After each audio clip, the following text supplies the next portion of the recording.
my friends. My name is Ken Heath. I'm the pastor at New Life Christian Church in Hudson, New Hampshire. And thank you for listening to me for just a couple of minutes. I just want to encourage you with some things that the Lord has used to encourage me. Our church has partnered with Time Ministries now since 1998. We've established probably close to 25 chapels throughout that particular time. It's been a wonderful missional adventure, and I'm sure many of you have experienced the same thing. One of the things that the Lord was showing me as I was reading the scripture this past week was what was going on long ago in the New Testament times for the church in Jerusalem. They were facing some significant problems. Some great persecution was taking place. Christian businesses were not being used. They were kind of sectioned off, and a lot of things are going on. And in fact, the Christian community was kind of quarantined away from the other parts of the society. It was a very difficult time. And Paul reached out to the churches and said to the churches, listen, guys, we have to help our brothers and sisters in Jerusalem. While he's talking to Gentile churches for the most part, reaching out to a Jewish-centered church, he knew that he had to get them to love their neighbor as themselves.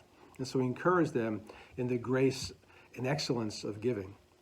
And I thought about that, and I said, this is what's happening right now in many ways with our friends at Time Ministries. They're in the Dominican. They are, in a sense, our present Jerusalem. They are struggling because groups have not come, including our own. It's supposed to be there in April. We can't be there right now. We'll get there eventually. It's not a matter of if, it's just a matter of when.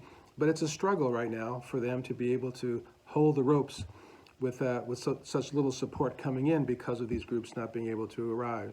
How can we make a difference? What can we do? What would Paul say to us today? So I think that one of the things that God has said to me is, Ken, I want you to use the resources you have to make a difference right now. And then lo and behold, what comes into my checking account but a stimulus check. And I said, yep, I'm going to use that to stimulate God's kingdom in other places. I'm going to make sure that I'm advancing that cause wherever it is that he leads me to it. It was very clear that place would be the Dominican Republic, and specifically Time Ministries. So I'm going to take $1,000 of that money, and I'm going to designate it for Time Ministries. And I want to ask 24 of you to join me in that. There's 24 of you out there who would say, you know, I've got a job, my income is still good, I'm working from home, nothing has really changed for me right now financially during this time. I've got this money that's come in. And yeah, I could save it for a rainy day, but the rainy day has already arrived for some very important people in God's kingdom, and I want to use it for them. So I want to encourage you, join me. I want to ask 24 of you to join me to give that $1,000 to Time Ministry right now.